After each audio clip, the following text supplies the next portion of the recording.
بدل ما نشتري خلطات البانيه الجاهزة اللي طبعا بقت غالية زي كل حاجة، خلونا نعمل خلطة بانيه في البيت خطيرة.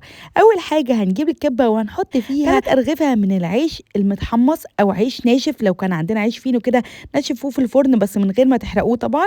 وهنحط عليه كوبايتين من الدقيق، وهنحط مجموعة من البهارات، معلقة صغيرة من الملح، نص معلقة من الفلفل الأسود، معلقة صغيرة من البابريكا، ودي معلقة كبيرة من النشا، عليها معلقة صغيرة من البيكنج باودر، معلقة صغيرة من مرقة الفراخ، ومعلقة صغيرة من البصل باودر والثوم الباودر، واخر حاجه معلقه صغيره من بهارات الفراخ. وهكتب لكم كل ده بتفصيل في الكابشن. هنضرب الكلام ده كله كويس جدا في الكبه.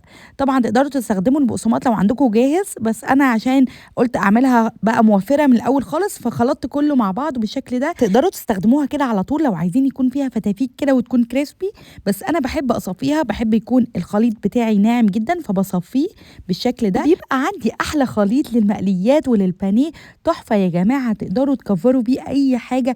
الفراخ أنا كان عندي فراخ مسلوقة حطيتها كده في بيض وحطيتها في الخليط ده وحمرتها، تقدروا تعملوا بيها البانيه، البفتيك، الكفتة البانيه، لو عندكم جمبري. وكمان تقدروا تحطوها للخضار يا جماعة، جربوا اعملوا بيها البتنجان بيطلع خطير.